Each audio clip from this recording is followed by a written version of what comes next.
I think one of the conversations, and I think there was a question around this too, is how do you explain what sex is simply, right? Yeah. Yeah.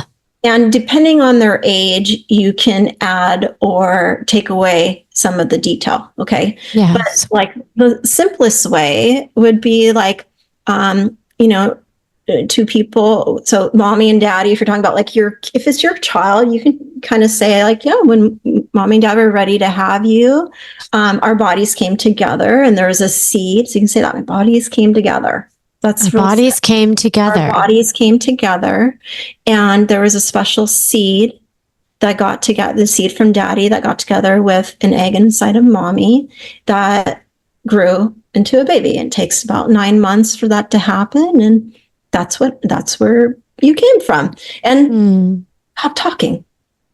And Pause. pause and just let them take it in. And they'll be like, so where did the seed come from? And you're like, oh, okay. So they were ready for some more. Well, the seed actually comes from a man's testicles. Now let's get away from daddy, right? Let's stop personalizing. Let's get into like anatomy now, right? And then you can say, there's these special cells, and you can say a little more detail. They're called sperm, and they're in the testicles, and that's where they're made, right? And then you just pause again and wait. Yeah.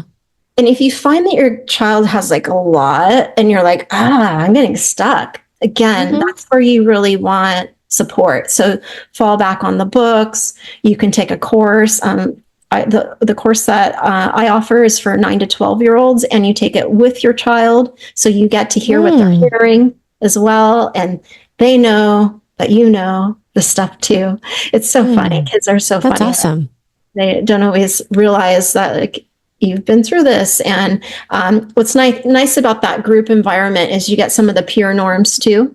And you hear some of the other questions kids have and other parents sharing stories like, yeah, when I was 12, I got my first period. And this is, my mom helped me, and or whatever their story is, right? Some of those things, being able to share and connect with others and their experiences is so powerful, more than just the information they get. I think that, bringing a community together and helping them talk about something like this, it benefits the kids and the families in so many ways. Wow.